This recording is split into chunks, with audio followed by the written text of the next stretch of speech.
This particular session is actually being hosted by one of our partners, a member of KEM, and they'll be providing us with some insights and information to the specific subject on which is with regard to issues of separation between employers and employees, more so a guide to employment dismissal.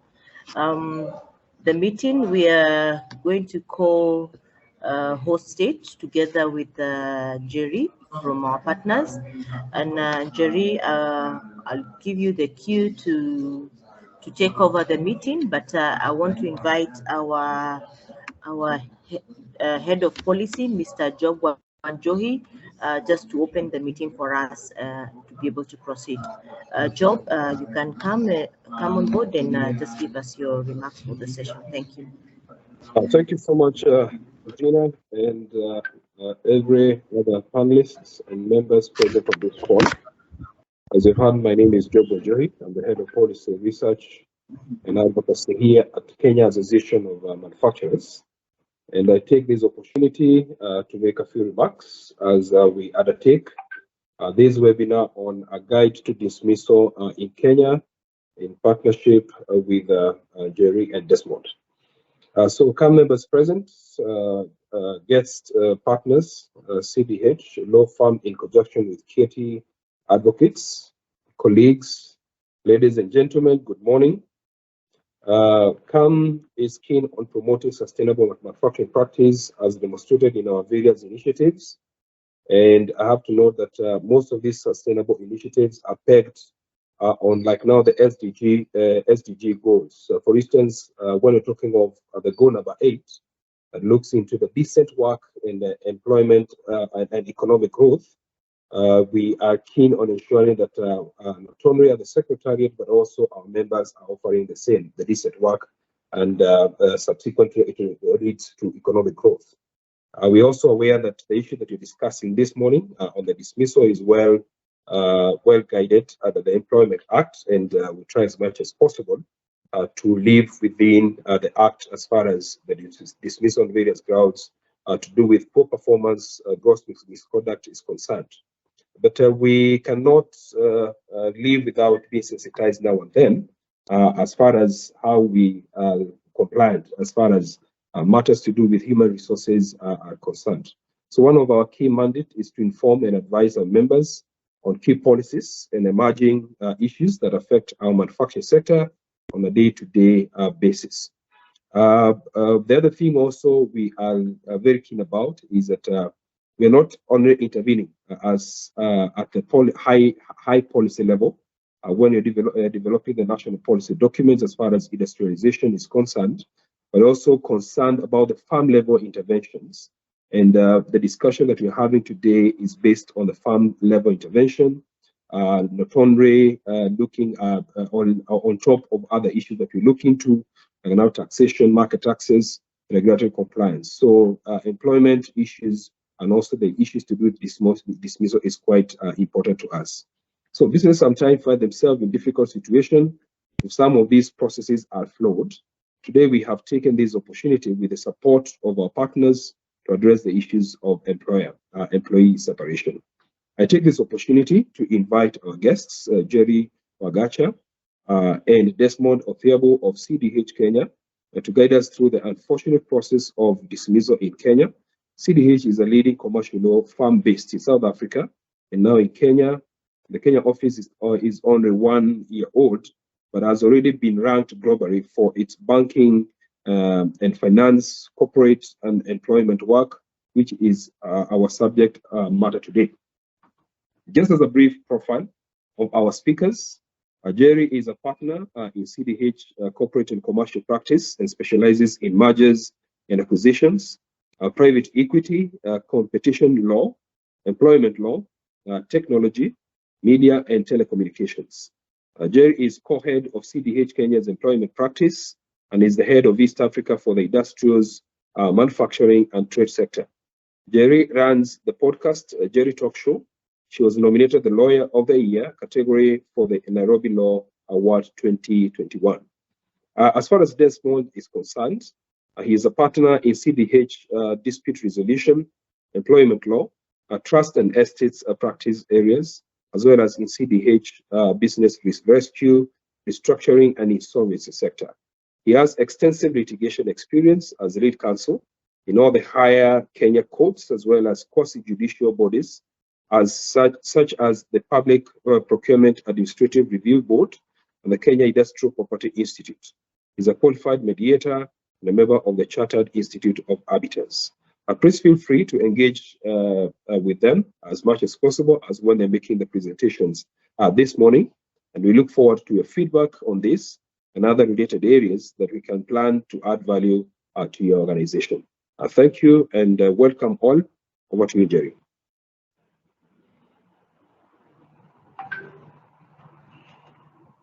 Great. Thank you very much. Let me share my screen so that we can start the presentation.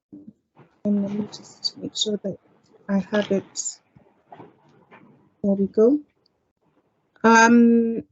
So, can everyone see my screen? Can you confirm?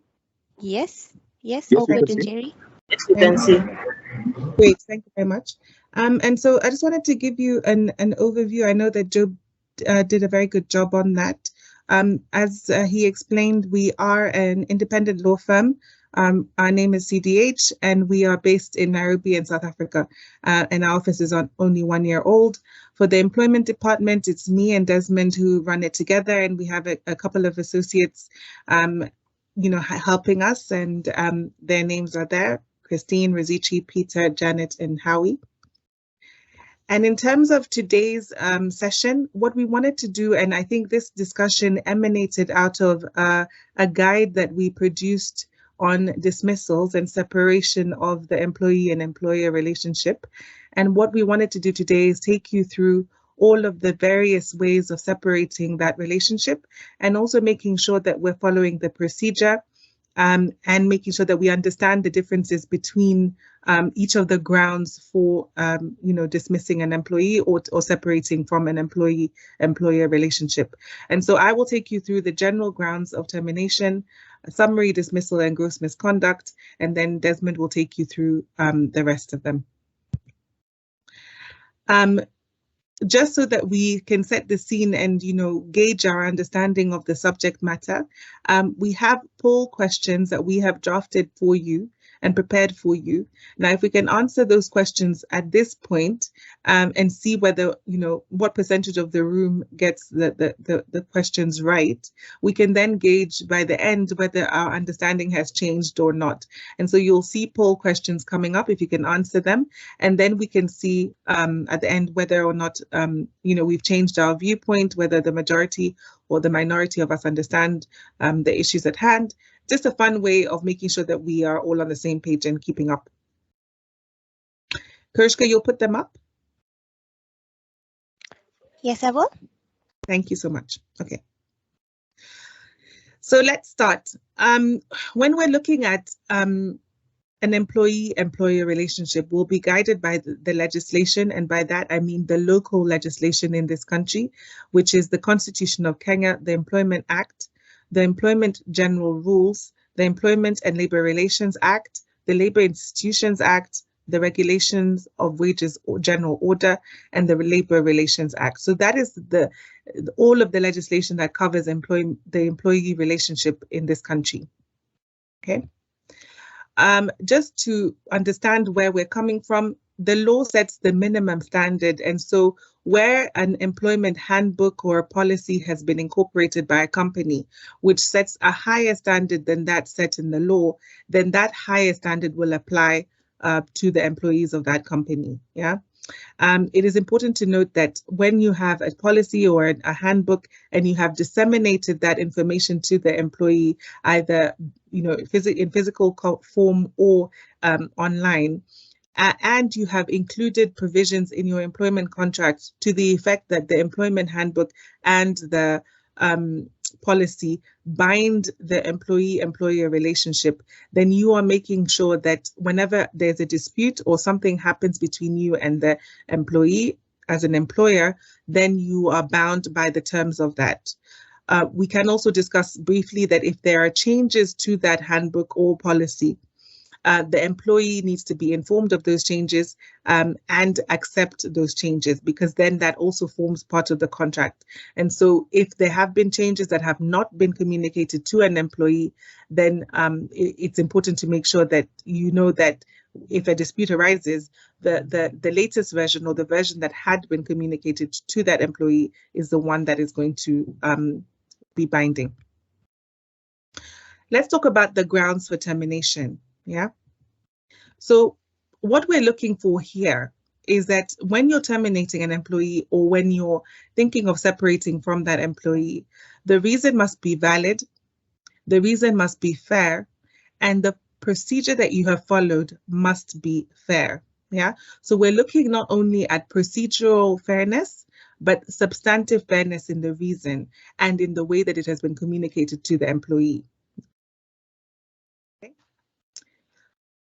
So we have recent case law on this, just confirming our position. In Jane Ruto versus New Kenya Cooperative Creameries, and this is a 2022 case, the court found that the reason for termination was not fair. The employee was only required to confirm that a tracking system was polling, not that the system was properly installed. And so in this case, we're looking at what were the grounds for termination, and whether those grounds were valid to the job that the person had been employed to do. Yeah. And so the reason here did not relate to the employment, it related to the way in which the work was being carried out. Okay. We have another case, Sheke Kambo versus Governor of Lamu. Yeah.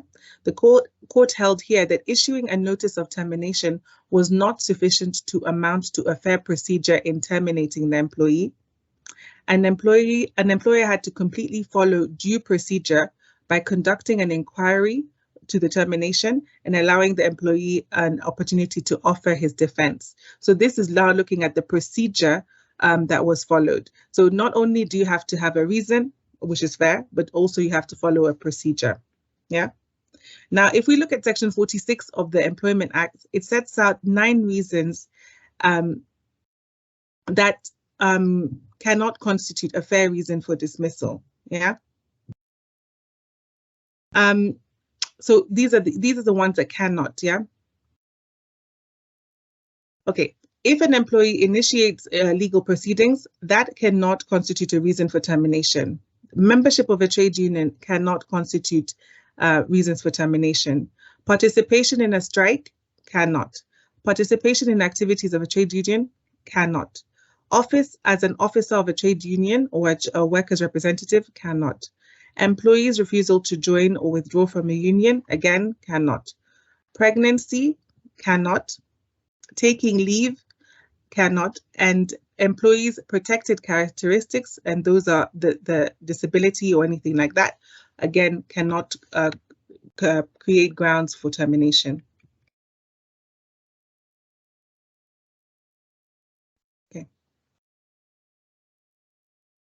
Section 45(3) states an employee may only complain of unfair dismissal where that employee has been an employee for a continuous period of 13 months. Yeah. So even if you are conducting an unfair termination, the employee can only make a claim once he's been employed for 13 months. Yeah. A dismissal is unfair if it is found that the employee did not act justly and equitably in terminating an employee. Again, we look at what the court considers in termination, which is the procedure that was followed, the conduct of and capability of the employee, the employer's compliance with the law, employer's practice in previous terminations, and the existence of any previous warning letters. Yeah. But we will take you through the procedure that should be followed shortly, and that has a bearing on the warning letters, etc. So let's talk about summary dismissal. Summary dismissal takes place when an employer terminates the employee with less notice or without any notice than the employee was entitled to under the law. Yeah. There is no summary dismissal in Kenya. Under Kenyan law, you cannot terminate someone without notice. That is different from other jurisdictions where, for example, in the US, you can. Okay. Section 44(4) of the Employment Act provides that any of the following may amount to gross misconduct that can justify summary dismissal. Yeah. So when we looked at the previous slides, we looked at what cannot, and now we're looking at what the law says can amount to gross misconduct to justify summary dismissal. Yeah. And that's absenteeism, intoxication during work hours, refusal to work or carelessness, verbal, physical, or sexual abuse, insubordination, or if the employee commits a criminal offense. So those are the grounds by which you may terminate someone for gross misconduct and justify a summary dismissal. But what is a summary dismissal? Because you would consider that if you want to terminate someone for gross misconduct, then summary dismissal means immediate dismissal. But actually, it doesn't mean that. Yeah, the employer has a duty to investigate the matter and to make sure that they've understood that the employee did actually cause one of the offenses that we've just discussed in section 44(4). The employer must give the employee a notice to show cause and give an explanation for the particular behavior. The employer must take the employee through a disciplinary hearing, and the employer must then inform the employee either orally or verbally, and depending on the terms of the handbook, of the consequences of that action. So that is either a final warning, a termination, or summary dismissal. Now, all of these things that we're talking about now may be negated by what is in your employment handbook. And so, for example, if your employment handbook states that in some certain instances, gross misconduct will lead immediately to summary dismissal, while that is okay and acceptable, you still need to go through these steps, i.e. the investigation, the notice to show cause, the disciplinary hearing, before you can summarily dismiss someone.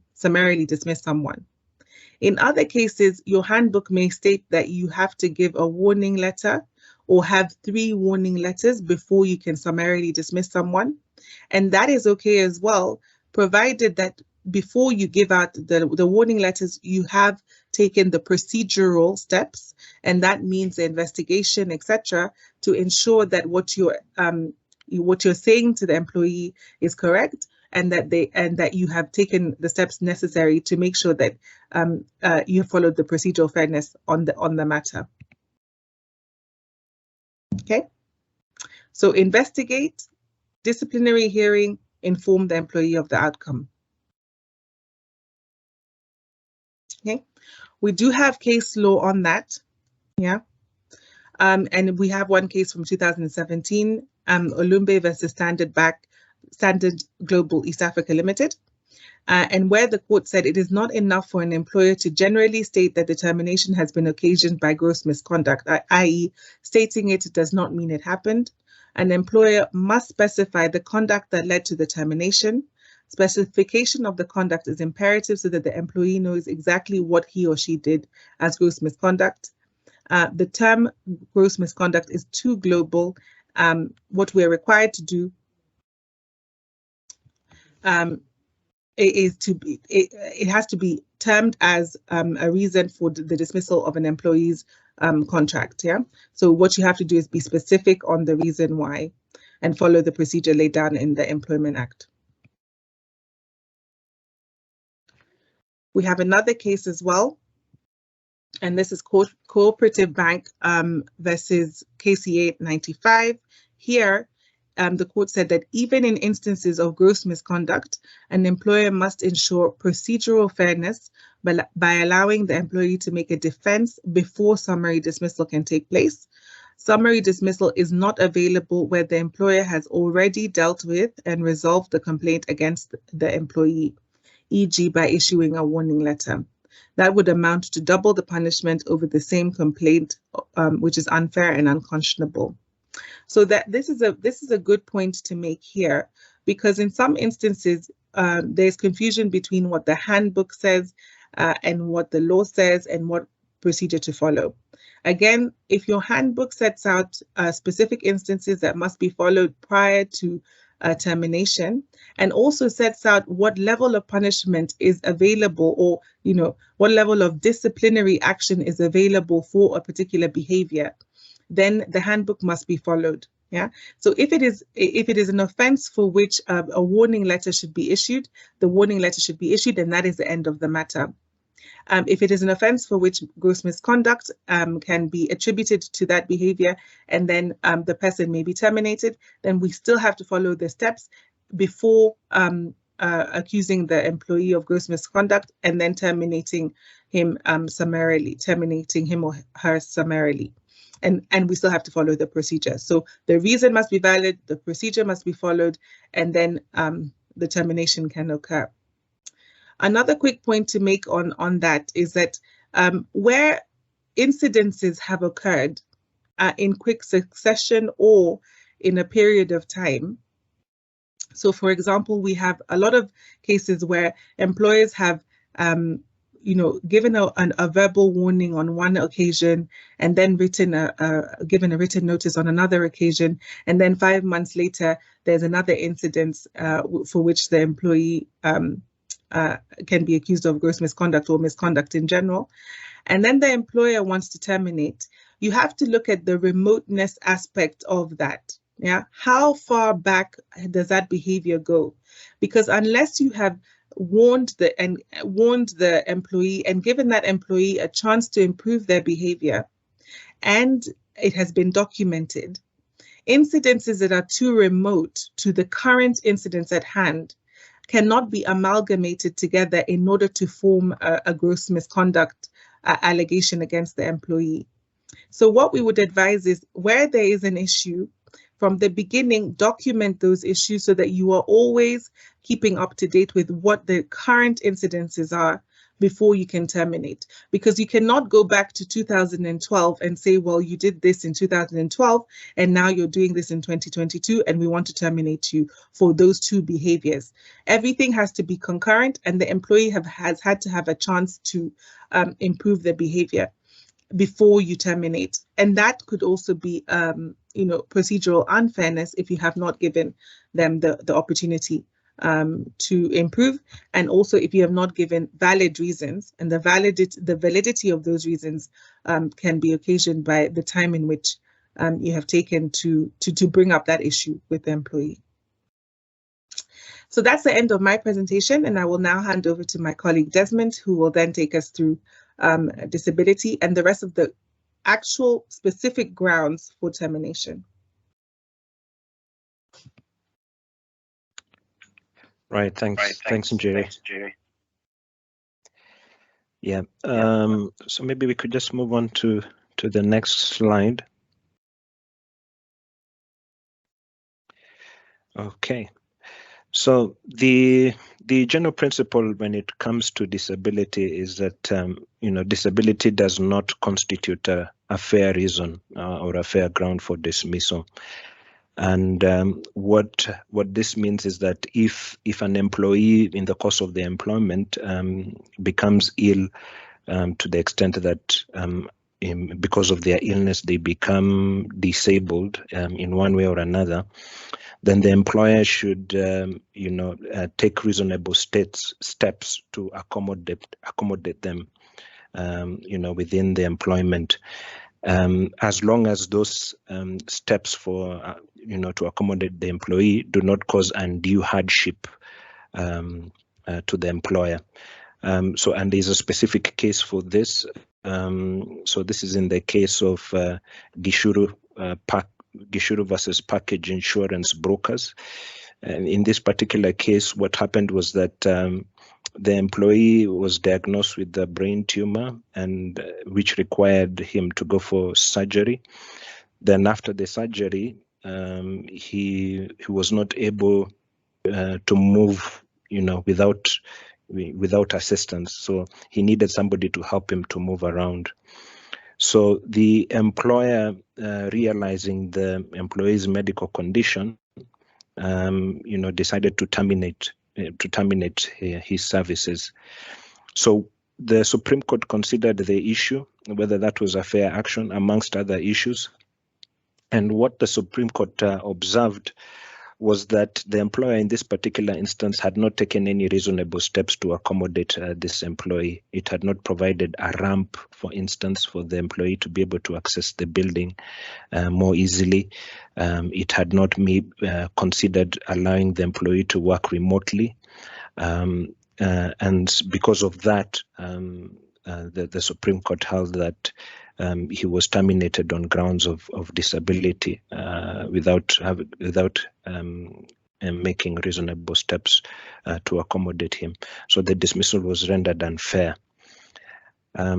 So the courts have also considered the issue of disability and have said that when you're dealing with somebody who has a disability, it's a special category of persons. So you're not just looking at the Employment Act and the minimum provisions that are provided in the Employment Act. You also have to consider the Persons with Disabilities Act. So there are other obligations or other considerations that you should take into account. We can move on to the next slide.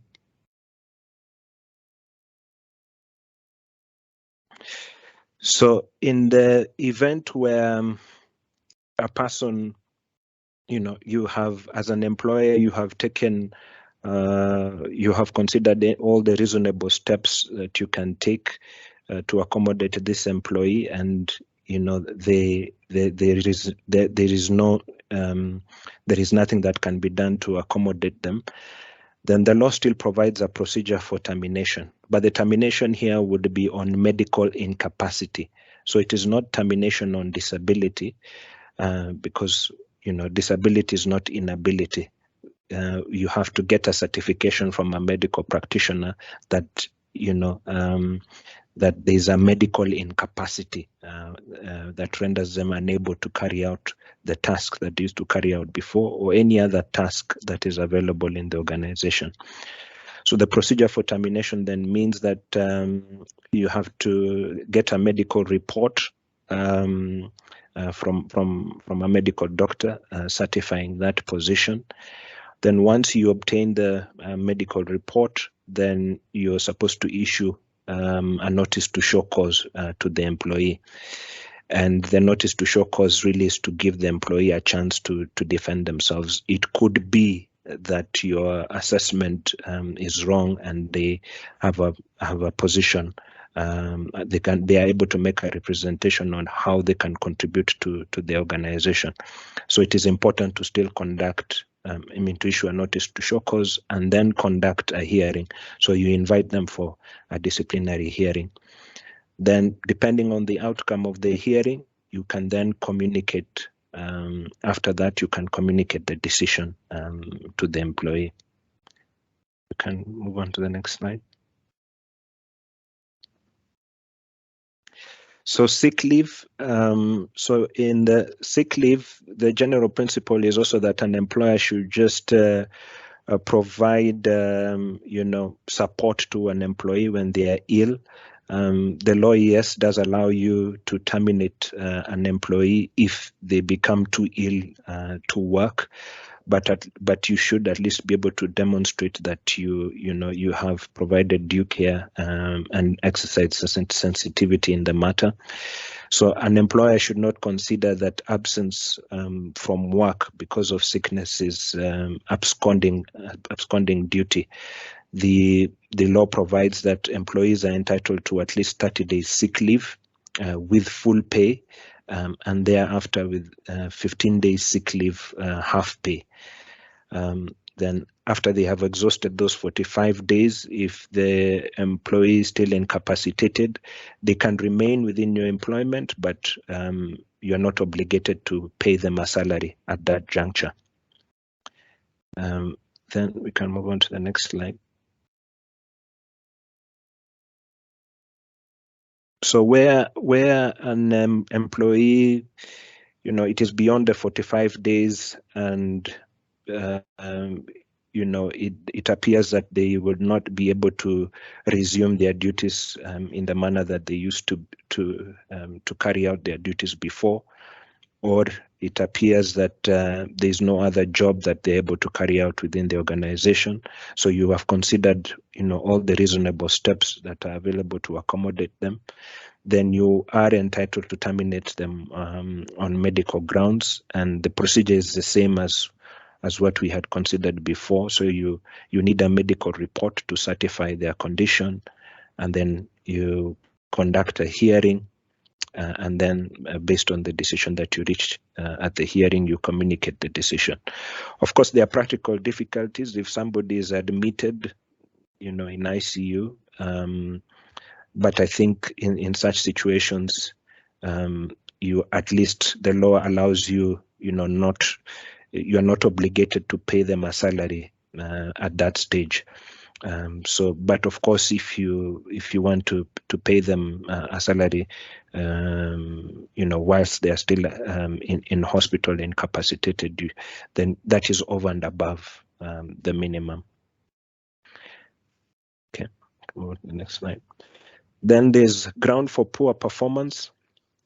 So the general principle for poor performance is that where there are shortcomings in the performance of an employee, those shortcomings should be identified, and an employee should be given a reasonable opportunity, to improve, over a reasonable length of time. The reason why the law has stated that it should be a reasonable length of time, as highlighted in the case of Naomi Jemutai versus Unilever Tea Kenya, is that to avoid situations where a supervisor or a manager contrives a reason to dismiss an employee on account of poor performance. So if the length of the poor performance, if the length of giving the employee an opportunity to improve is too short, the court is likely to interpret it as that the employer already had a predetermined decision to let go of the employee and not to give them an opportunity to improve. What constitutes a reasonable length of time depends on the circumstances of the case. In this particular case, the court said that 3 months was reasonable. So it's not a hard and fast rule. It just depends on what you are measuring. If you are measuring punctuality, of course, probably a month is enough or 2 months is enough. If you are measuring financial targets, then the custom of your organization, of course, will be taken into account as to how frequently financial targets are assessed. But the general rule that it should be a reasonable length of time. We can go to the next slide. So in the event of, the procedure for poor performance is, yes, you first conduct an appraisal to review the employee's performance. Then you inform the employee of the outcome of the appraisal, and then you can place them on a PIP, so a performance improvement plan. Then after the performance improvement plan, you conduct another evaluation to assess the employee's performance at the end of it to see whether or not they have improved. If they have not improved, then you have to issue a notice to show cause, notifying the employee that their performance is unsatisfactory. And why is it that you issue a notice to show cause? It's because the courts have said that a PIP is not a disciplinary tool.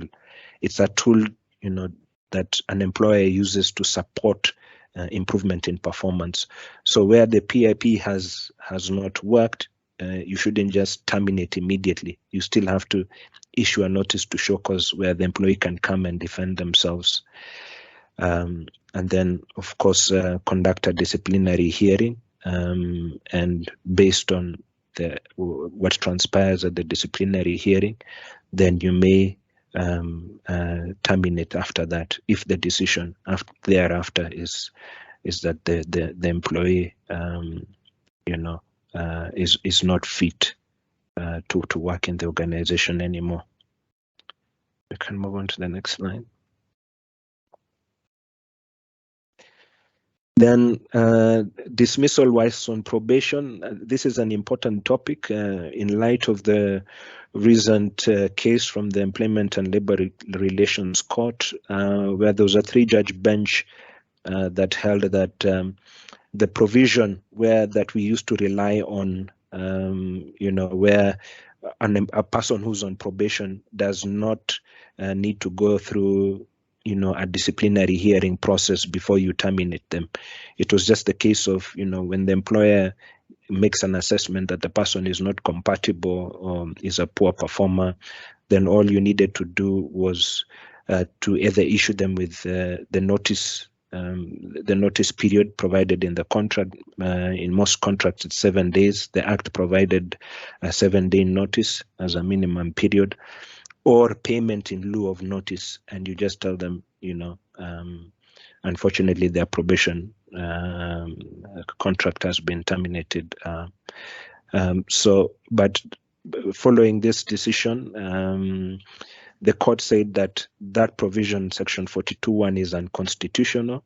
What the court said was that an employee who's on probation is also entitled to the minimum protections under the law, which includes due process. They need to be given a reason as to why their probation is not successful. They need to be given a notice to show cause. They need to be given a chance to defend themselves in a disciplinary hearing.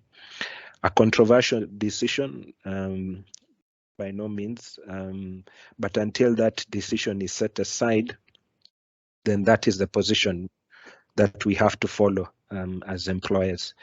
If you still proceed under the old law, then you'll have been deemed to have unfairly terminated an employee who was on probation. I'm going to the next slide. Yes, so procedure for termination, just like the others that we had discussed. So we can look at mutual termination. So mutual termination is a process where the parties, both the employer and the employee, agree to separate, amicably.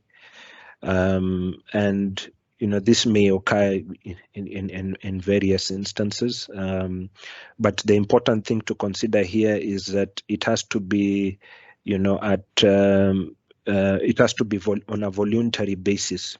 So the employer has to make sure that it is not something that you've coerced the employee to do, because if it appears that there was undue influence exercised by the employer, then that would be considered as constructive dismissal, in the sense that you have made their continued stay at the workplace unbearable, and so they have to leave. So it should be at the volition of especially it should be initiated by the employee. That is what it should happen in a case of mutual termination. So the court would be looking carefully to see whether there was coercion or undue influence in such a scenario. Okay, we can move on to the next slide. Then redundancy. So redundancy is not strictly a dismissal. Although it is important to discuss it because it involves a separation from employment, what redundancy means is that it is where the position has been rendered superfluous and is no longer needed at the organization. And the key thing to remember during redundancy is that it's the position that is declared redundant and not necessarily the person that is declared redundant. And so that informs really how you go about the process for redundancy. And then the other general principles is that the law allows employers, to organize their business in such a way that, provides them with efficiency. And if that efficiency means that they have to restructure the job roles, that is something that the law allows an employer to do. But of course, it has also to be within the confines of the procedure that have been prescribed. So we look at the procedure.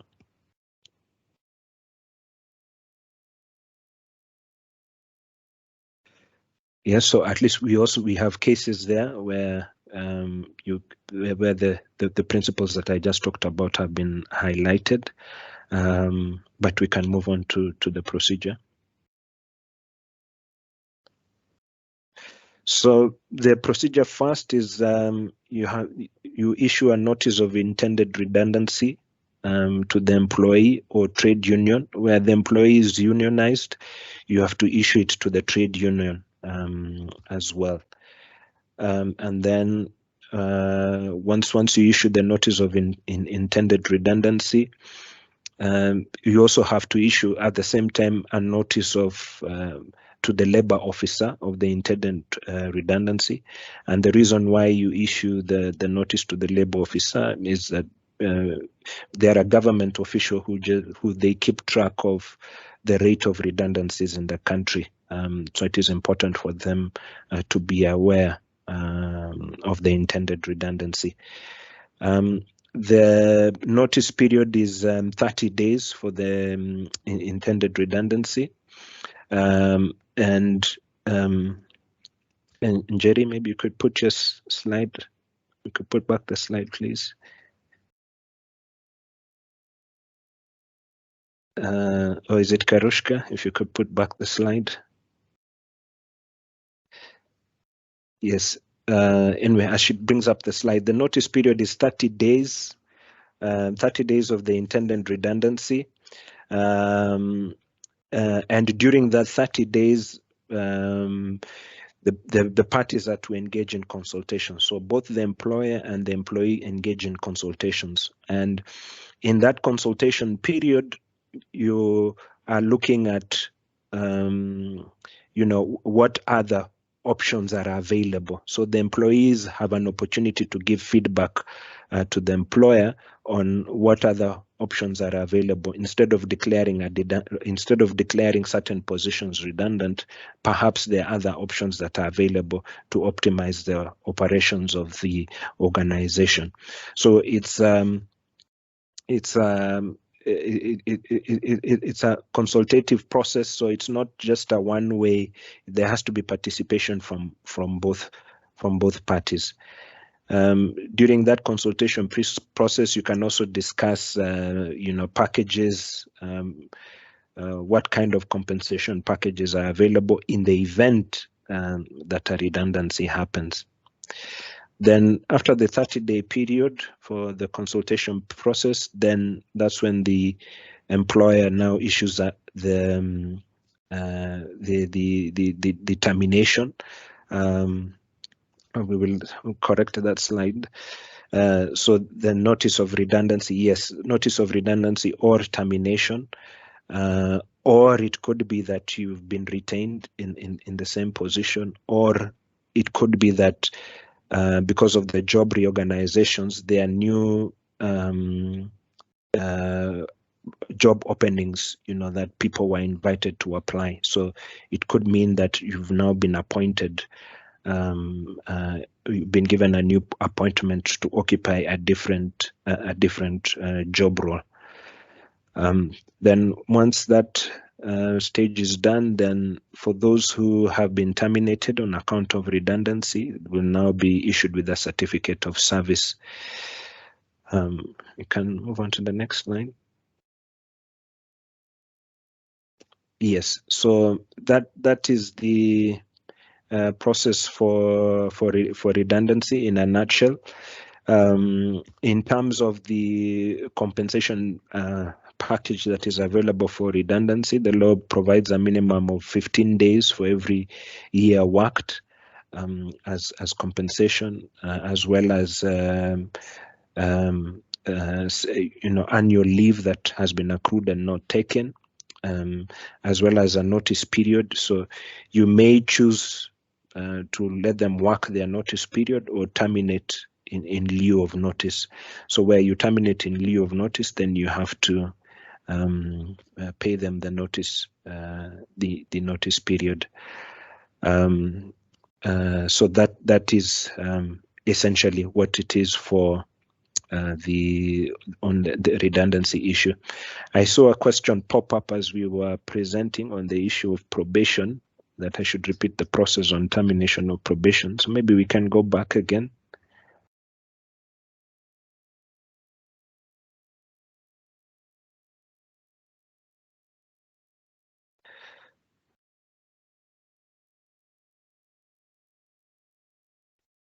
Okay, so the procedure for termination of a probationary contract. So first is have a fair and valid reason for terminating the employee during the period of probation. So it could be because of, maybe poor performance. It could be in the case at the stage of probation, probably they're not compatible with the organization. Compatibility could be on the basis maybe of they're not compatible with the culture of the organization. But of course, when you are relying on compatibility, the burden of proof is on the employer to show that they are not compatible. And then so when you have a valid reason, then you issue a notice to show cause, notifying the employee of the reasons for termination during probation, and then invite the employee for a disciplinary hearing.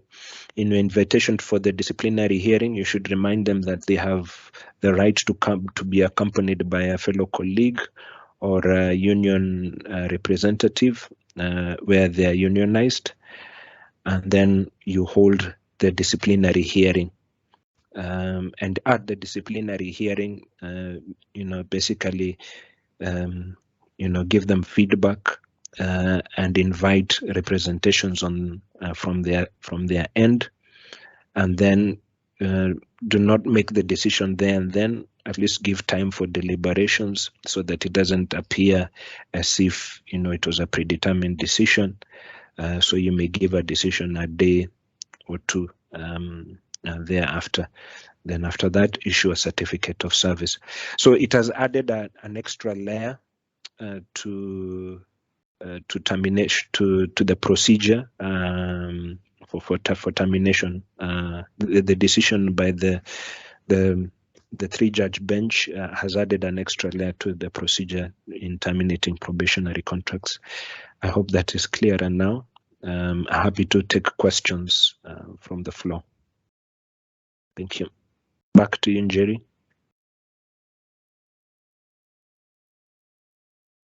Hi, thank you so much, Desmond. I think there are a lot of questions that we've seen on the chat, and I'm just wondering what the easiest way to deal with them is. Perhaps someone can read them out for us and then we can take them in turn.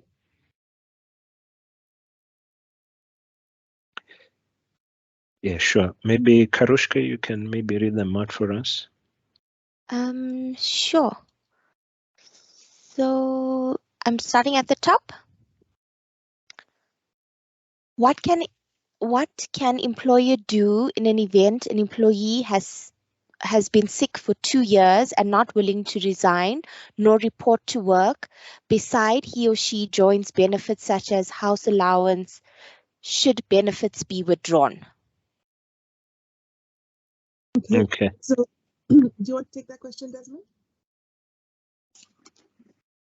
Yeah, I could take it. Go ahead.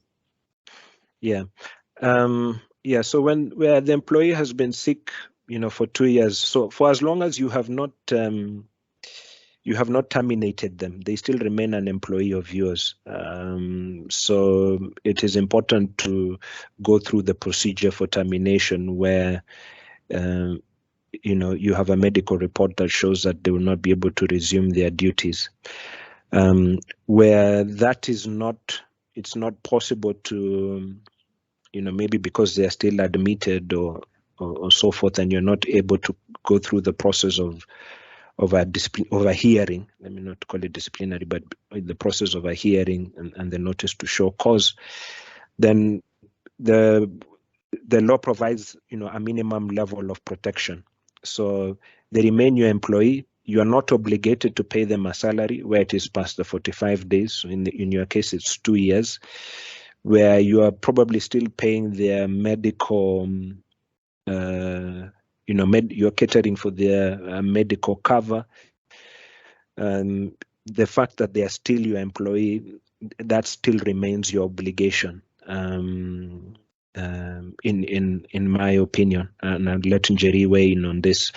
But in my opinion, because they, they are entitled to that minimum protection under the law, then you're obligated to renew, that medical cover up until a time when you are able to conduct a termination. Njeri, I don't know what your thoughts are on that. Yeah, so I agree, Desmond, that they continue to be your employee. There are a few qualifications that I want to make on this. Yeah. Number one, the way in which you treat the employee, and this is with relation to the sickness, will create a precedent for you. Yeah. And so it's important for a business to determine at a very early stage how they will treat employees who are having a long-term illness. Because if you treat one employee differently from the other, then you're exposing yourself to another claim for discrimination in employment. Yeah. So decide very early on what will be your policy and stick to that. As Desmond has already explained, you can have a disciplinary hearing after to determine whether or not, and I hesitate to call it a disciplinary hearing, but a hearing nonetheless, to determine whether or not that employee can continue within the business. If they cannot continue, then you can exit them, and the best thing to do is exit them early on so that you do not continue to incur that costs. You will have had the medical report, you will have understood that you are within your limits as a business, you cannot continue to carry them, and then you can terminate them in that way, in the gentlest way possible. Yeah.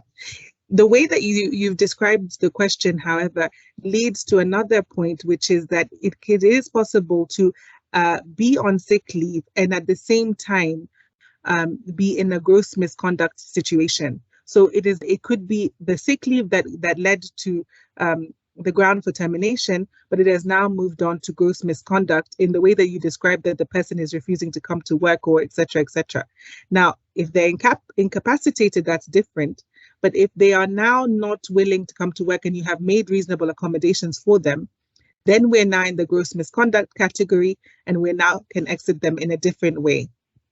Yeah, and those grounds will apply. Again, valid reason, fair procedure, and then you can exit them. So it's not just one ground that you can get, if that is your particular situation. You can have several grounds for terminating an employee, and those can be, can be used to then exit the employee. But the key point for me is on the precedent point, because if you carry an employee in a way and it's becoming an inconvenience for you and you're creating a precedent for the rest, that can be at a huge cost to your business. Desmond, do you have anything else to add? No. I think you've covered it. Great. So what's the next one? Kindly clarify. Per the Employment Act, sick leave has been mentioned to be 7 days with full pay and the next 7 with half pay. Was this amended? Okay, so I can answer that question very easily for you. The Employment Act and the General Wages Order have different sick leave provisions. Yeah, the General Wages Order is the one that now talks about the extended leave period for sick leave. The Employment Act talks about the 7 days. And so how employers have terminated it, interpreted it, is that where there are more generous provisions than what is set out in the Employment Act, then the more generous provisions apply, and therefore the wages order applies and not the Employment Act. So that is why Desmond has talked about, I think, 21 days or 21 days. Yeah. Oh, sorry, 15 days and then 30 days. Yeah, correct. 15 days and then 30 days. So that's what he's talked about. So that is where we get the information from on that, and that's what we apply. Does that answer the question, Karishka? I think so. Okay. Please clarify on the lead period an employee should be on PPI before evaluating performance. Okay. Desmond, do you want to take that one? The lead period. I'm not sure what I understand by lead. What you mean by lead period? If you mean, you know, the amount of time that an employee should be on a PIP before termination, I think this depends on what you're measuring, and what is a reasonable time within which they can be able to turn around their performance. So, you know, if it is, you know, I mean, if it is something to do with financial targets, then of course, if the company measures the financial targets after every quarter or on a half-yearly basis, then it would be linked towards the time when the company normally measures its financial targets. It would be unreasonable, for instance, to say, you know, to give an employee maybe 1 month and you probably do it on a quarterly basis. So it depends on what it is that you are measuring to determine the length of period for the PIP. Yeah, agreed with you on that, Desmond. It depends on the particular case. But I mean, if you put, I always think of the reasonable man. What would be reasonable in the circumstances? If it's an improvement of sales or targets or something like that, is 3 months adequate to see whether there's an improvement? If it's punctuality, as Desmond had already pointed out, is a month enough to measure that? So it depends on what you consider to be reasonable. But in all circumstances, the employer has to make sure that they have a justifiable reason that they can point to, and that they have given the valid reason to the employee. So communication will be important, and note taking, or recording in the employee's file will also be important for you. Next one, Karishka. Okay, if an employee has already written a letter of apology regarding his or her misconduct prior to a disciplinary meeting, is it a must to still issue a show cause letter to them? Okay, so let me assist with that. The show cause letter comes before the disciplinary hearing. Yeah. So you will have given the employee a letter saying, please could you show cause for this particular behavior, incident, misconduct issue, etc. Right? And so when you're asking them to show cause, when they respond is when you then have the disciplinary hearing based on the show cause letter and the response. So I don't anticipate that they will have the disciplinary hearing prior to the show cause letter, as the question alludes. If the employee apologizes as a result of you as an employer sending them a show cause letter, then what you do in that circumstance is decide what you can accept. Yeah, you can either decide to proceed with the disciplinary hearing, or you can decide to give them a verbal warning, or you can decide to accept the apology. But whatever happens, I think it is important to record your decision in the employee's file, because the behavior may occur again, and then you will not be able to rely on it later on if you want to use it for disciplinary purposes in the short term. Yeah. So, and then again, the other point is that if you decide to accept the apology for a particular behavior, and it creates a precedent for you within the company, what does that mean for anyone else who comes along and does a similar thing? Although the circumstances could be different, an employee can complain of discrimination. So just be aware of that. But obviously, the idea is not to seek to trap employees. The idea is really to give them a fair chance, a fair hearing, listen to what they have to say and the particular circumstances at hand, and then make a decision based on those circumstances and follow the procedure. Desmond, I don't know if you have anything to add. No, I think I agree with you. The idea for a disciplinary hearing is to give the employee a chance to defend themselves. So in the event that they tender an apology before you have convened the disciplinary hearing, if your intention is to give a warning letter, then it would still be important to conduct the disciplinary hearing, because the warning letter is a disciplinary measure which you cannot just give without having complied with the procedure. But of course, if you only intended to give a verbal warning, then as Njeri has said, then that is the decision the company has to make. But of course, be aware that you will not have anything on the record to show that of what transpired and so forth. Yeah. Okay. Next question from Kamal. What is the length of time before we can consider an employee has absconded his or her duties if they have not shown up to work? That's a very good question. I mean, it's on a case-by-case basis. I would say what's reasonable for me is a week. Desmond? Yeah, there's no hard and fast rule. So I think maybe it will also be assessed from any efforts to reach out to the employee. And if you are unable to reach out, are you unable to reach them, or they are unreachable? And the requirements of your operations, So this, it's like on a case-by-case basis. So it could be a week, it could be 2 weeks. So it's on a case-by-case basis, yeah. Yeah. Okay. Then from Alice, if an employer fails to give a notice to Ministry of Labor, but discusses with the employees and pays the notice and pays full package for redundancy, is this unfair termination? Okay. Was that clear? So yes, it's clear. So on that, one of the requirements for redundancy is for the Ministry of Labor to be served both at the beginning of the process and at the end of the process. And the reason why that was brought into the law is so that the employer can be held to account if, for example, they're rehiring the employees within a short period of time, or rehiring them or rehiring some of them. Yeah, the point being in a redundancy that there is no other position available for the employee, and it's a last chance saloon. There is no other employment.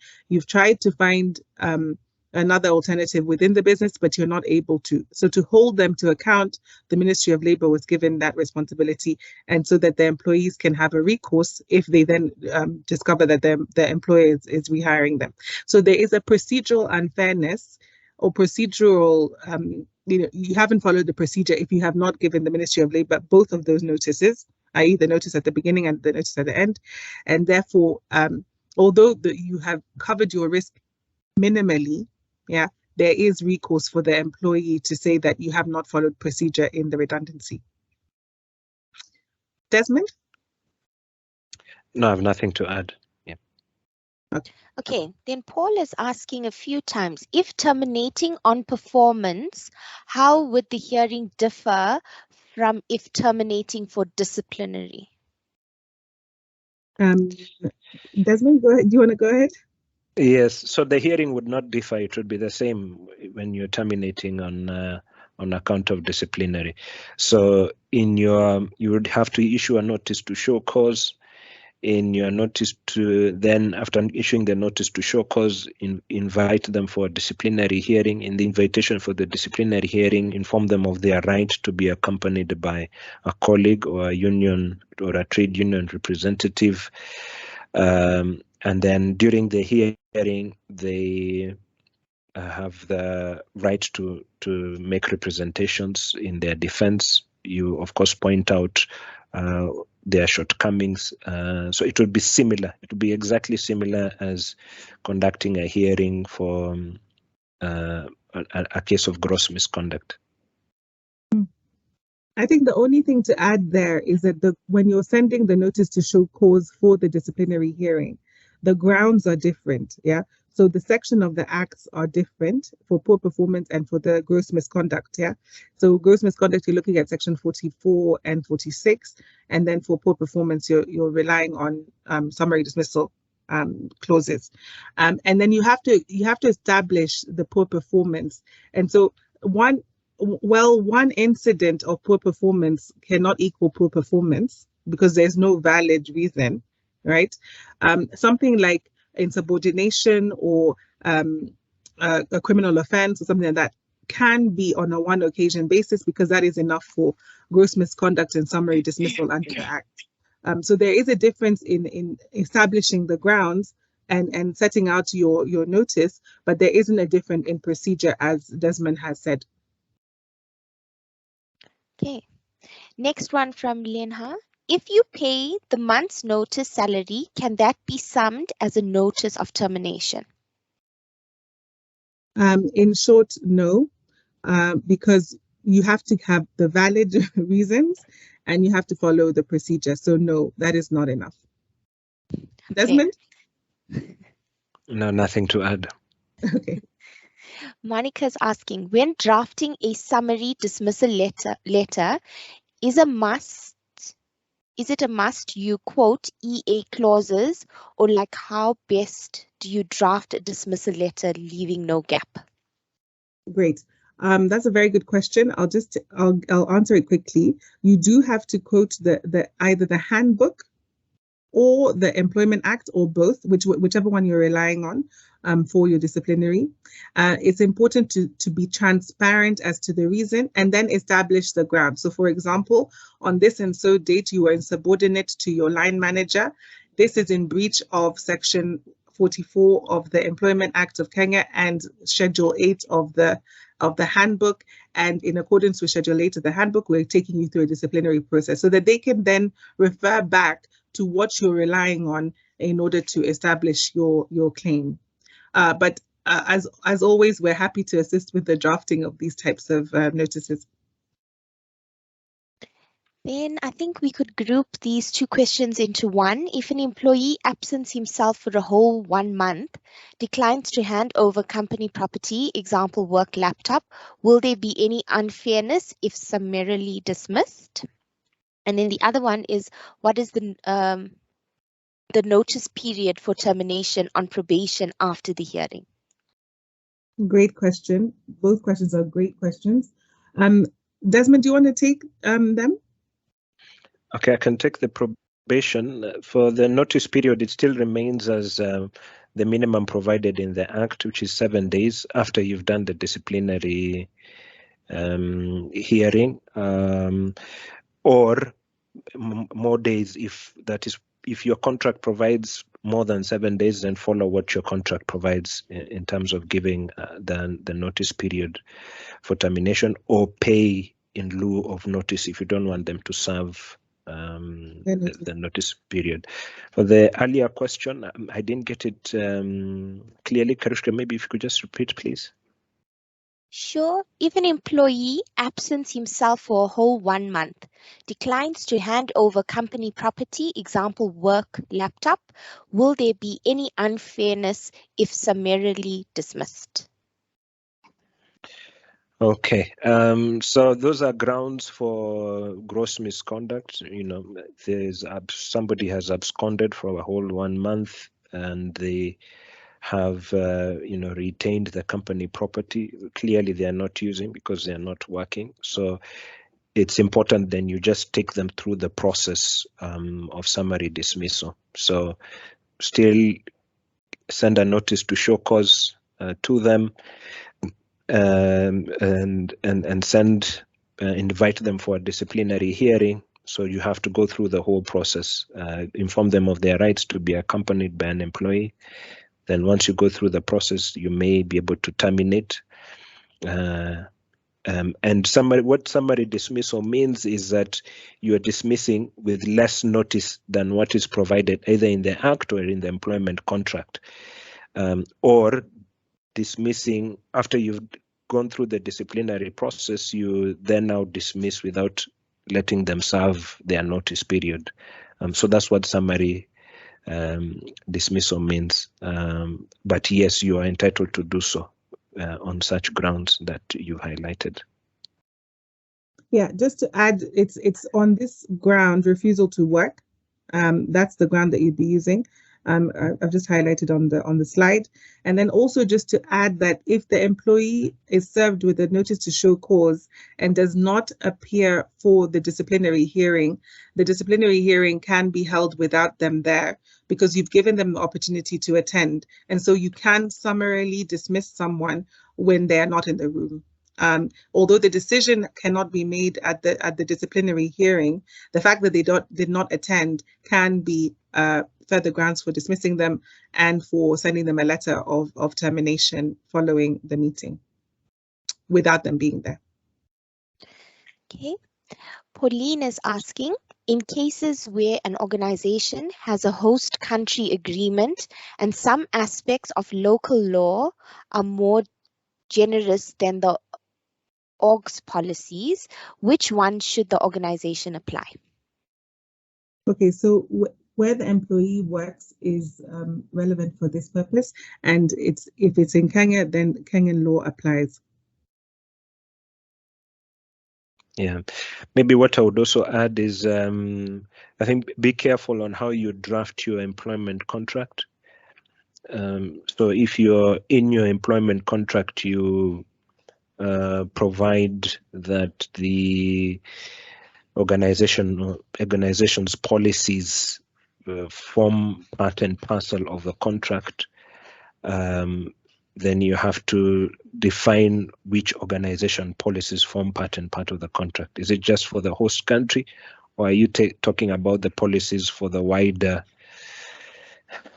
group, irrespective of whether or not maybe it's the headquarters policies and they sit in a different country. So the drafting of your contract has to be careful in on what specific policies they apply. Some organizations, to get around it, they provide that the organization policies do not form part of the contract. So you are at liberty to change as you will, as you want. So it's a drafting question. How you've worded your contract is what will carry the day. Yeah, good point. Okay, Catherine is asking if an employer must issue a LTSC before issuing a warning letter. I have no idea what an LTSC is. Do you know, Desmond? LTSC. No, I'm not sure. No, sorry, she corrects it to an NTSC. All right. Okay. Yes. For a warning letter, yes. You What's have an to issue, NTSC, Desmond? notice to show cause. Oh, NTSC. Yes, notice to show cause. Yes. So, because you see, the notice to show cause really is alerting them that their conduct is shortcoming, and to give them an opportunity, to defend themselves. So the remedy that you eventually apply does not take away the requirement to issue a notice to show cause. So you still have to issue a notice to show cause. Otherwise, if you give a warning letter, straight after, you've not given them a chance to make representations, to show cause why disciplinary action should not be taken against them. That's really what the meaning of NTSC is, to show cause why disciplinary action should not be taken against them. So a warning letter is a disciplinary action, just like termination is a summary dismissal is a disciplinary action. Okay, then Petronella is picking up from a previous question, and Desmond, she directs it at you. Do we have the practice of recorded verbal warnings? Yes, we do. So you can issue a verbal warning, and then it's recorded in the employee file, in the personnel file, that a verbal warning was given on this date. And the purpose of that is just to help you in a future instance if it's a misdemeanor, maybe they just came late one day, or it could be loafing around the office, so it doesn't warrant it, doesn't need a written warning. So a verbal, the supervisor can give a verbal warning, but report to the HR that I issued a verbal warning on this date to this employee, and then that is recorded on the personnel file. So yes, it can be recorded. Okay. Then Ruth is asking, what happens in the event that you have issued an employee with a show cause, but they refuse to acknowledge receipt and neither respond to it, even when there is a clause on time limit for responding? A clause on time limit for responding. I mean, that's absolutely fine. You can proceed with a disciplinary hearing without the employee being there. You can tell them the date of the hearing. You can send them another letter. I would say that the best practice is to, use your best efforts to attend to them in terms of if it's delivery at their home address or at their last known address, email delivery as well, so that you have covered all your bases, and it is not a case where they could not have received that documentation. And then hold the disciplinary hearing and then terminate after that. So you don't have to wait for them to appear. Okay, then the next question from Jacob, I think we've already alluded to. He's asking, why should an employer conduct a hearing for a sick employee if a medical board had made a decision and an employee attended the board meeting? So I don't know what and Desmond, you can help us as well. I don't know what the medical board would have decided, but the question is not on whether the person is ill. The person may be ill and may have a long-term illness. It is a question of whether the business can accommodate that employee within the realms of that illness. And that is why you're having your hearing, to determine whether that person can continue to work in your business given the circumstances, not establishing that they're actually ill. Desmond? Yes, absolutely. Absolutely. That's really the purpose, just to determine whether you can accommodate them. So the medical board, yes, has given you their medical opinion. Yeah, but as Njeri has said, it's a question of, how can the business accommodate them? The business might have their ideas, and the employee might have also his or her own ideas how he or she can be accommodated. So that's really the purpose of that hearing. Yeah. Okay. Sandip asks, are all these laws similar for a permanent employee and a fixed term contractual employee? Okay, that's a very good question, Sandeep, and one that we are currently grappling with ourselves.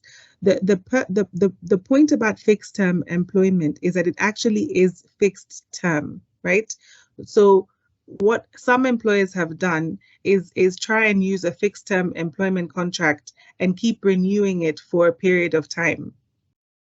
Now, if you renew, I would say 2 or more times, then you've created a permanent employment situation, because that employee has a legitimate expectation of the renewal of that fixed term contract and is going to be treated for all intents and purposes as a permanent employee of that business. Yeah. And so I don't think that you can get away with fixed term employment as a measure of avoiding treating the employee in the same way that you would treat a permanent employee.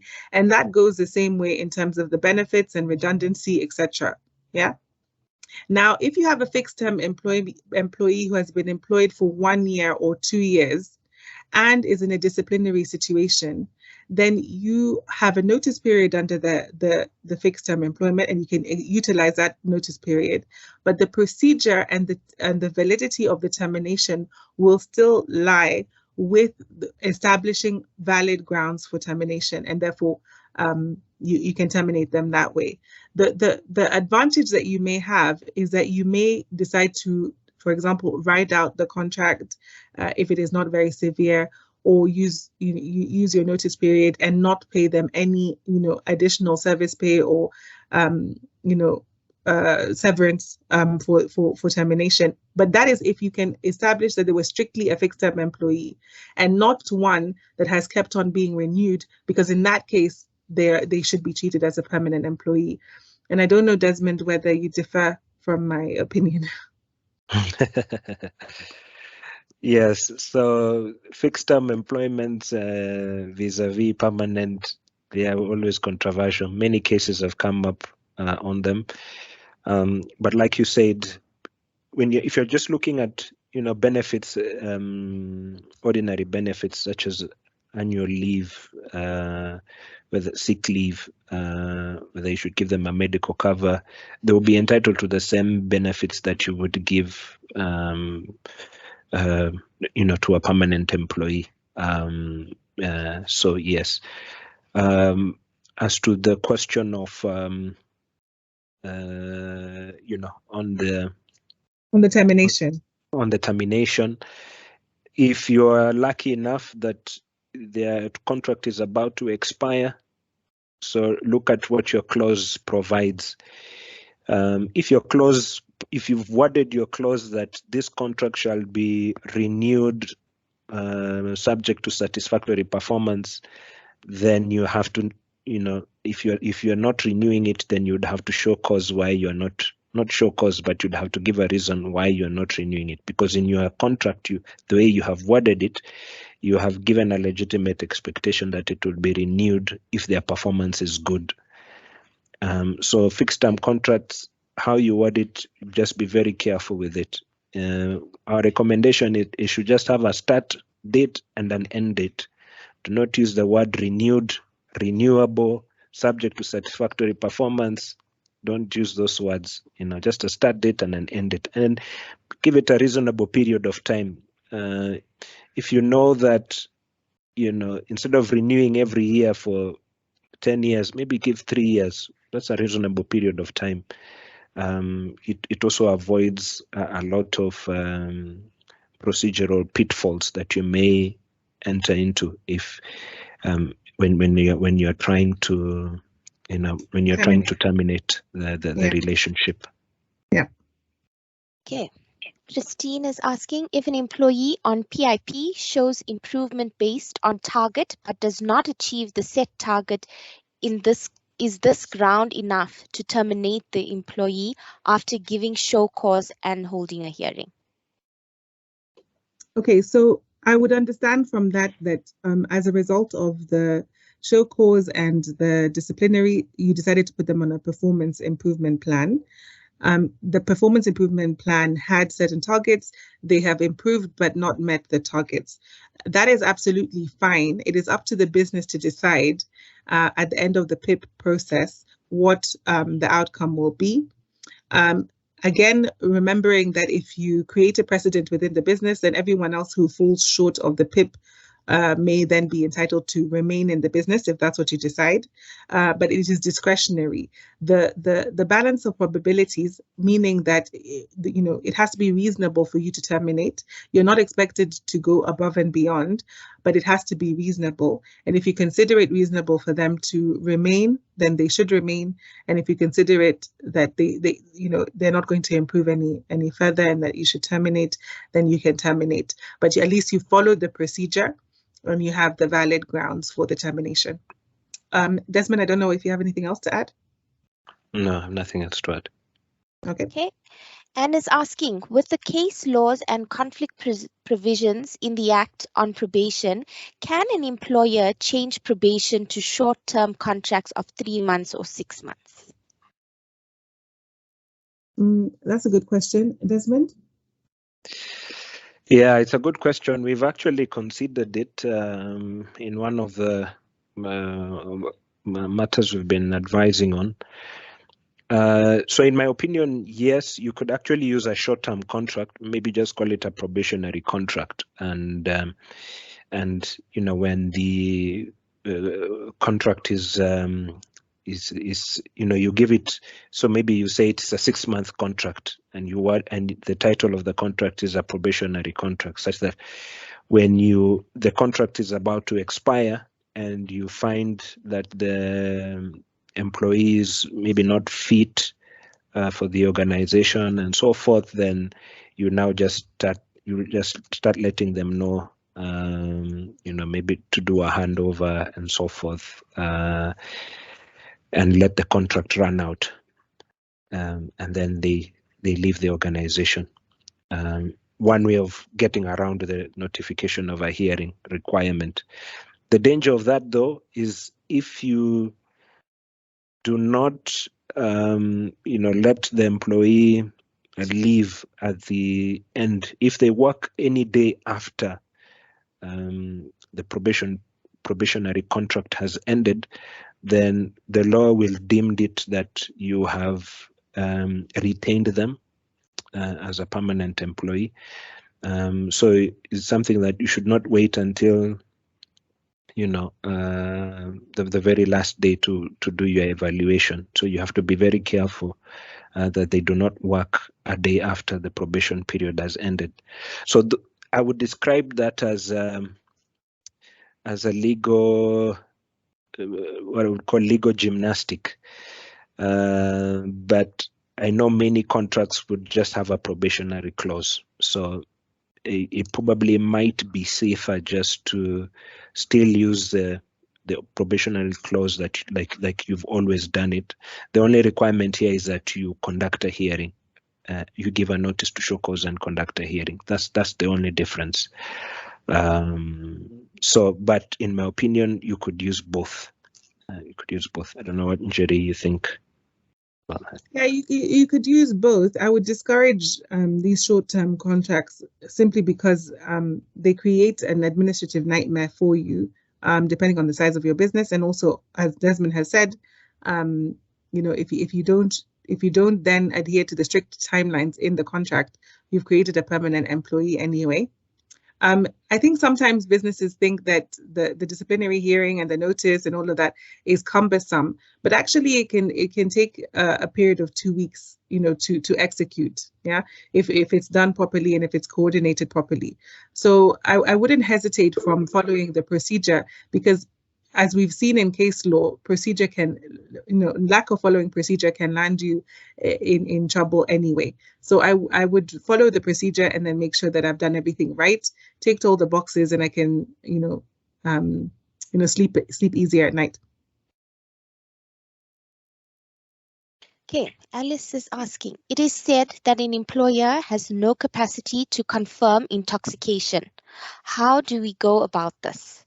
Can alcohol be used at the workplace?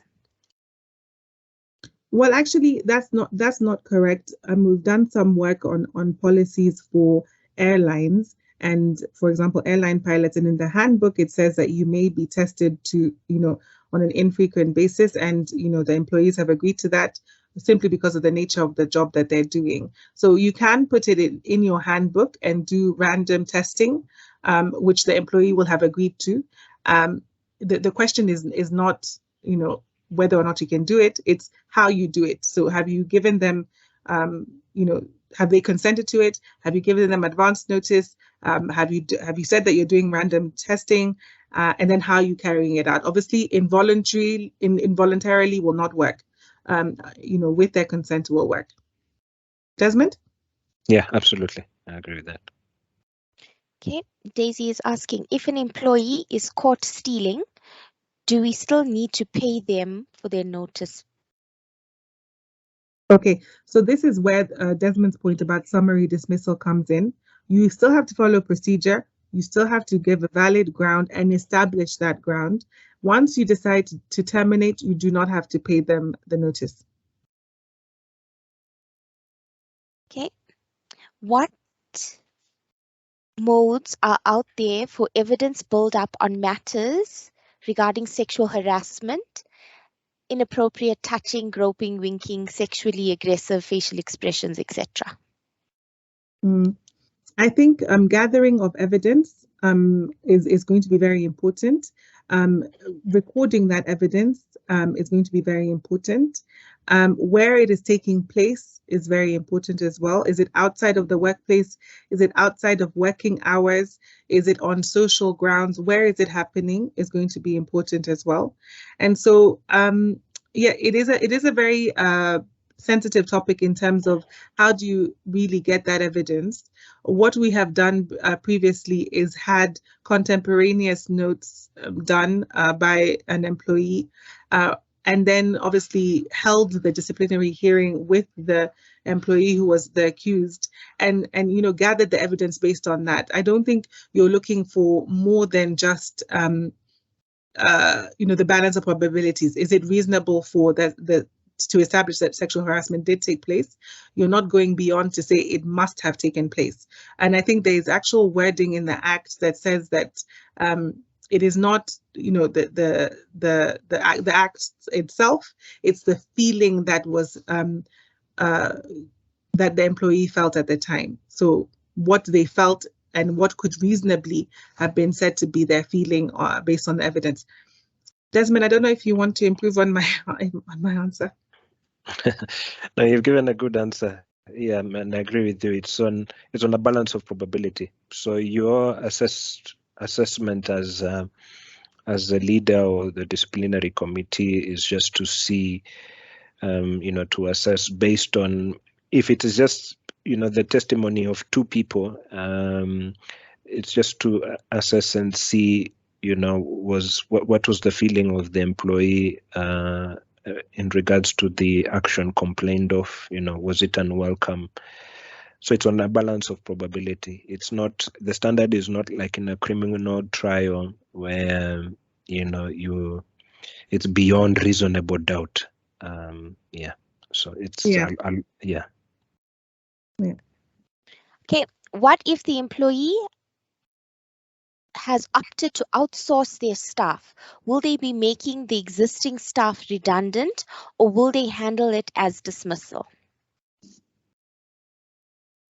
Okay, so what I'm understanding from that is that the structure of the business has changed, and they've decided to outsource the staff rather than employ the ones that they have currently. So the positions themselves have not been made redundant. It is just the structure of the business has changed. That's what I'm understanding from the question. Now, the issue with that is, can you establish that a redundancy has happened? Probably not, because the employees, the positions are still needed. Can the business justify the redundancy? Probably yes, because you're saying that you need to outsource rather than have employees in the business. How you square it with them is going to be important. Are you rehiring the same staff on an outsourced basis? Is that what you're doing? That could probably work. Because what redundancy is actually the position is not there anymore, and the business cannot support it. So it's going to be in how you present your business case in relation to that. Desmond? Yeah, so it's like Njeri has said, that's a reorganization of the business or restructuring of the business. So there has to be some business justification for it. I think that's what I would add as to why you want to outsource, why the business wants to outsource that particular function. Yeah. Okay, then Mercy is asking, can annual leave be carried forward, or must it be utilized within the same year? So for annual leave, you can carry it forward for 18 months. Yeah, that is under the Act, but you can also put in your policies with regard to carrying over of leave. So for example, you can say that you have 18 months, but you should only carry over 5. And that can also bind the employee to make sure that the leave is utilized within that year. But under the law, it's 18 months. Okay. Then when an employee has admitted to his offense of theft in writing and confirmed the same during disciplinary hearing meetings, in the minutes signed lawfully, can we proceed with the dismissal as per section 44(4)(g), or will we still need to inform the police and obtain an OB number or do an investigation prior to dismissal? Okay, so the employee has admitted to the theft and Did you say, sorry, Coach, did you say in the Yeah, notice? so he admitted to the offense of theft in writing and confirmed during the disciplinary hearing meeting, and the minutes were signed. Okay, so then after the disciplinary, although you cannot terminate during the disciplinary meeting, after the disciplinary meeting you can terminate and send him a termination letter, a summary dismissal letter, and pay him without notice. The criminal recourse is outside of the employment relationship, yeah. And so although you can go to the courts, you can go to the police, etc., that is outside of your relationship. And so what you're doing is not waiting for the police to either establish the theft or the crime. You are taking a decision within your own business. And since you have an admission already, you can use that to terminate because that's all you want. If you want to go further, then you can obviously go to the police. But you don't need the OB number in order to terminate in this situation. Okay. Then Anne is asking, what is the procedure to follow by converting a permanent contract to a fixed term contract? That's a very interesting scenario, because which employee would be willing to go from being a permanent employee into a fixed term contract with less benefits, right? I would say you may need to pay them all of their dues as a permanent employee, and that means any severance pay, leave entitlement, and their salary. Terminate that contract on a permanent basis, and then enter into a new fixed-term contract.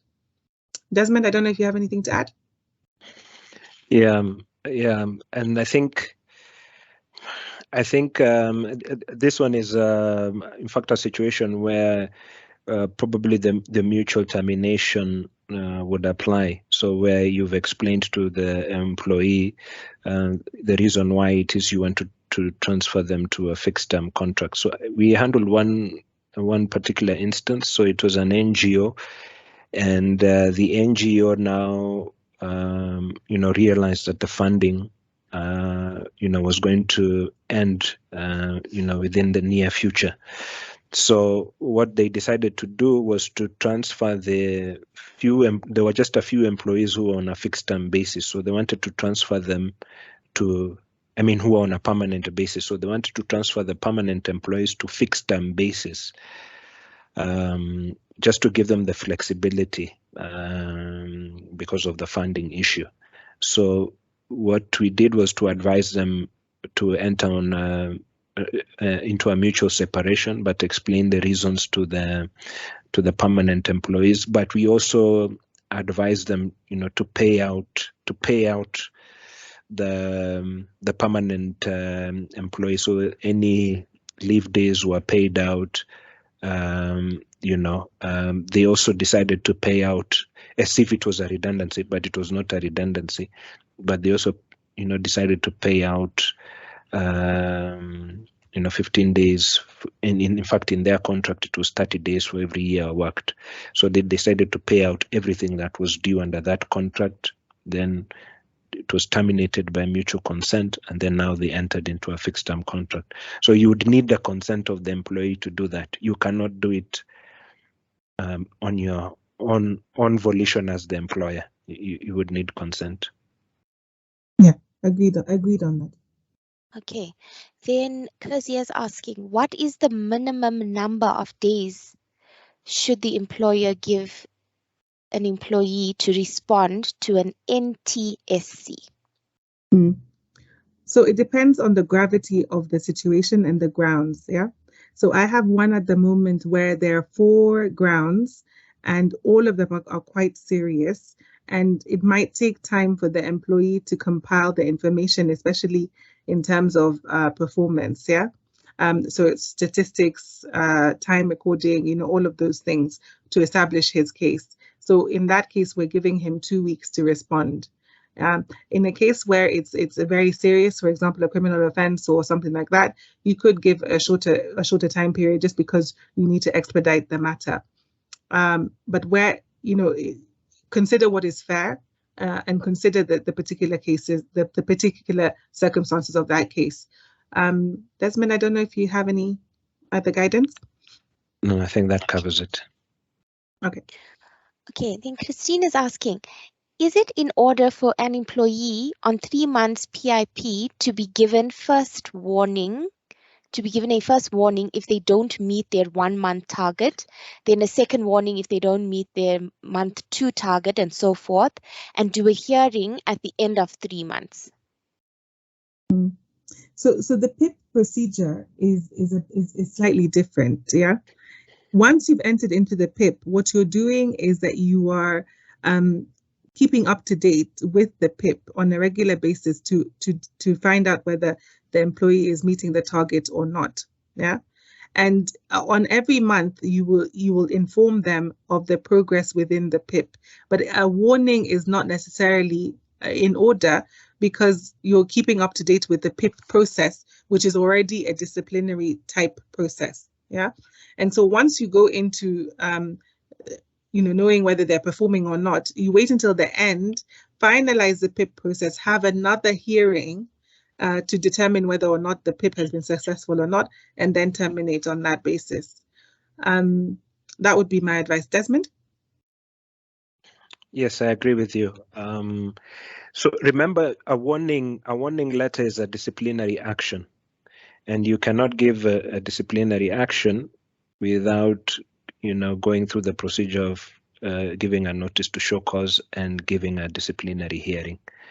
So while the PIP is still going on, you have to give them, the principle is that you have to give them a reasonable opportunity to improve, a reasonable opportunity, or a reasonable time to improve their performance. So if you give them a warning, in the middle of their PIP process, then you have removed the aspect of reasonable time, because the PIP it's a tool that an employer uses to support them. So if you start giving warning letters in the middle of it, it negates the whole objective of the performance improvement plan. So I would advise not to issue a warning letter while the PIP is still in progress, if the warning letter is based on performance. Of course, if another disciplinary ground occurs, gross misconduct, then that's a whole totally different ground, and you'd invoke the procedures, for that different ground, if it's an issue of gross misconduct. That's correct. Mm-hmm. Okay. Evans is asking, if a company has sent employees on unpaid leave for a period of time, reason being the business is not doing that well, for how long should the employer continue paying housing allowance? Okay. Desmond, do you want to take this one? You can go first. Okay. All right. So from what I'm understanding, the employer has said that you can go on unpaid leave, but we will continue to pay your housing allowance. Yeah. So unpaid leave, number one, is a change to your contractual terms. Yeah. The employees will have to have agreed to go on unpaid leave. You cannot force them to go on unpaid leave, and it has to be something that's consented to. So that's number one. If they consented to it and the terms of the consent were that unpaid leave would be paid, as well as unpaid leave would be given, but the employer would continue to pay housing allowance, that is the condition of their employment that they agreed to, and that is fine and can continue so long as the consent is still there. In terms of termination, if you want to terminate the employees, then you can now do it on the basis of redundancy or restructuring or whatever, based on the circumstances of the business at the time. But for the purposes of continuing to have employees on unpaid leave, they will still continue to be employees of the business, number one, and have consented to new terms of their employment, i.e. Only being paid the housing allowance. And so that has to continue until the consent is withdrawn or the business changes its structure. Desmond? No, absolutely agree. Nothing else to add. Okay. Charles is asking, we've got 10 minutes to go on questions. An organization operates on a fixed term contract for 1 year, for a 1 year period, and an employee works for the organization for over 10 years, renewing the contract every year. Is the employee entitled to service pay when they are terminated? Then in B, the contract mentions that the staff is not entitled to service pay since the organization is remitting NSSF dues. Okay, so the question on is actually from section 35 of the Act that says that service pay is not payable if the employer is making deductions for NSSF. So service pay is not payable, yeah, which is correct. But in terms of the question of whether they are a fixed term employee or a permanent employee, the employer would have a very, very difficult time arguing that they are a fixed term employee if they've been employed for 10 years. There are other benefits applicable to them, which is not related to service pay, and that is what the employee will claim, including severance pay, any benefits under the handbook or the policy that they're entitled to as a permanent employee, sick leave, annual leave that they would be entitled to, and any in the event of redundancy, any of those other benefits that they would be entitled to, including redundancy pay. So treating them as a fixed-term employee does not work in this instance. Yes, service pay is not payable, and that is applicable to permanent employees anyway, but all the other benefits would be payable. That's my 2 cents. Mm-hmm. Okay. Yeah, maybe I would just add. I mean, I think here because the contract has already expressly said that service pay will not be payable. So that also in addition to the fact that you're already making NSSF contributions. Yeah. Mm-hmm. Okay, Joel is asking, to what extent does constructive termination affected, and how can you substantiate when an employee states that an employer unilaterally created the unsatisfactory working conditions? Mm-hmm. Okay, so constructive dismissal is a difficult ground for the employer to justify, because it is based on the employee's feelings at the time and any documentation that they can use to justify the fact that they felt as if they were being constructively dismissed. So it is a subjective test. It is not an objective test. It is a subjective test based on what the employee was feeling. And so establishing that will be based on the circumstances at the time, how other employees were being treated in the same circumstances as the employee that is complaining, the documentation that is available, and also, you know, how strong they're able to establish their own feelings on the case. Yeah, I would say that it's a difficult one, and one that the employer has to then rebut by demonstrating that there was no pressure, because actually what you're saying is that there was duress for the employee to quit their job. They didn't jump, they were pushed, and the employer has to rebut that presumption, which is a difficult thing to do. Desmond? Yes, it's usually a difficult area to tackle with, and even the courts have said that it is time that the statutes expressly provided for constructive dismissal, because what we have been relying on is guidance from case law, which is, you know, it keeps developing. It keeps developing. So it's one area that the courts have intimated that, you know, we need a legislation on it.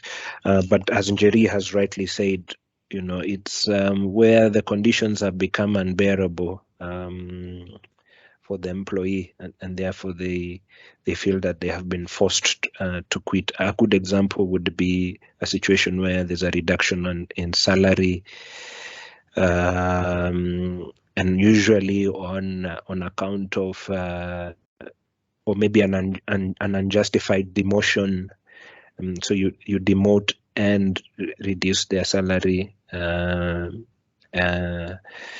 So those are some of the instances, but you have to look at all the circumstances around it as to how they have been treated in comparison to other employees in a similar position. Yeah, so maybe if I may also quickly, there was a question about outsourcing. I hope the person is still around who had asked it. So I've remembered there was a case of Kenya Airways where Kenya Airways wanted to outsource the service of that the flight attendants were providing, and the flight attendants challenged that decision. So, and saying that Kenya Airways could not outsource that function, and thereby declare redundant their positions. Although in actual effect, what was happening is that they would more or less they would still be doing the same services, but now reporting to a different employer and not Kenya Airways directly. But what the Court of Appeal said in its judgment is that yes, an employer is entitled to outsource a particular function if there's a business justification for it. And a business justification maybe could be to reduce overheads, because obviously if it's an outsourced function, you don't pay them the same, they're not entitled to the same benefits as a permanent employee. So the key thing to consider is that is there a business justification for outsourcing a particular role or a particular job category. Back to you, Karushka.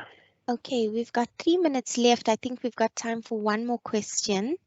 And there's one from Dan. Could you kindly clarify the steps leading to procedure for PIP? Can a warning letter be issued before the PIP? And also just a clarification, a warning letter can only be given after show cause and a hearing. Okay, so let me take you through the steps for the PIP.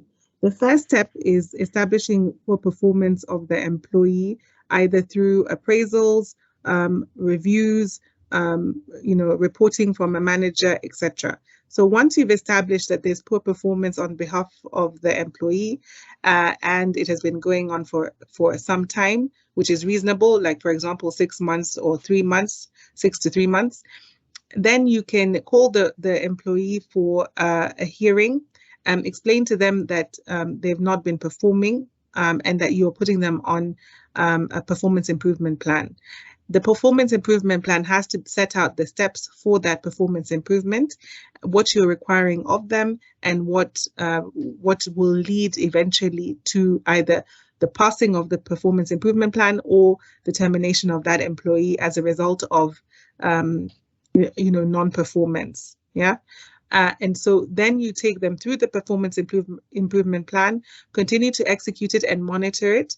And if at the end of it they have not passed, then you can have another hearing in which you then make a decision as to the future of that employee, either by termination or continuing with the performance improvement plan, which can be extended if it is within the company policy. With regard to the warning letter is a separate and maybe a pre-performance improvement plan action. But again, we need to just be clear. The warning letter will go towards a disciplinary, and I don't know if you're warning them that you're going on a performance improvement plan, or you're warning them as to their performance, or you're warning them as to termination from the business. So there has to be a specific attribute that you're trying to capture as a result of the warning letter. The performance improvement plan, as Desmond has said, is a way of putting them on notice that if they do not improve, they may be terminated. But it is meant to be a pathway towards guiding them to improvement, so that you can demonstrate as an employer you have done everything to make sure that they understood where they stood, and that you have a valid reason for termination. And then if they're successful, they may continue within the business. If they're not successful, then you can exit them. I hope I've answered the question. Desmond, I don't know if you have anything to add. And I think you've covered it well. Yeah, I think you've covered it well. All right. Okay, I think Okay. there are other questions in Jerry and Desmond, but we will provide your contact details to everybody after the webinar, and they can get in touch with you guys. All right. Over to you. Thank you so much, everyone. I think me and Desmond really, I think I've really enjoyed the engagement with the questions, especially the fact that they've been so they've been challenging for us to answer, especially given the fact that we are in this practice in day in and day out. So thank you so much for engaging with us. Thank you for attending, and thank you for listening to us. It's been a real great pleasure for us to be introduced to the Kenya Association of Manufacturers, and we really want to acknowledge Georgina and Job and the legal team for having us and for hosting us for this event. So thank you very much. Desmond? No, nothing further to add. Thank you very much for the opportunity. I will hand it back to Georgina. All right, great. Okay, thank you very much, Desmond and Jerry. Indeed, it's been quite an informative session. And I think this is one of those conversations that you can keep having over and over again, because every other day there's a peculiar situation when it comes to the issues of employment matters. Yes, like Job had said at the beginning of the session, please feel free to advise us or inform us any other challenges that you might want for us to have a session that are directly affecting employment. There's you can expand on the medical part of it, you can expand on any other areas, I saw issues to do with maybe salaries and all that. You can always identify those places, and we can always get our partners and colleagues to support us. Thank you very much again. I really want to thank Jerry and Desmond taking out their time to have this session. I hope Jerry and Desmond, we should be able to have a recording of this in the presentations. Please confirm. Yes. And sorry, just before everyone leaves, I wanted to answer the poll question. Karishka, can you give us the results quickly? Sure. I'm just getting there. There's been a lot of questions in our chat. I know. Thank you so much. Okay, so the question on how many months' salary is an employee who has been unfairly terminated entitled to as the compensation under the Employment Act, and we had 84% that said 12 months, 13% that said 6 months, and 1% that said 14 months. Okay, so what was the most? I beg your pardon? One was? Sorry, there was just some feedback from Georgina's side. What was that, Jerry? The most popular one was how much? 12 months. Okay, great. So at least we're all on the same page on that, and the answer is correct. It is 12 months. Okay. And then the next one? Can an employee be dismissed for dishonesty? There we had 76% saying yes and 23% saying no. Okay, so you can dismiss for dishonesty. That it is correct, and it's a bit of an ambiguous question because dishonesty is not one of the grounds under the gross misconduct ground. It is one of the other grounds that you can use, taking them through the disciplinary hearing, etc. But it is not one of the grounds in Section 44(4). Only criminal dishonesty is captured, not dishonesty. Thank you, Jerry. All right, Georgina, over to you. Thank you so much. Okay, thank you. Job, are you still there? You can say our thank you, or if not, Ruth can also say thank you on behalf of CAM leadership. To ask Ruth to do this on our behalf. Yes, Joe? I said thank you so much, and I'm asking Ruth to do this on our behalf if she's still on the phone. Ruth, over to you.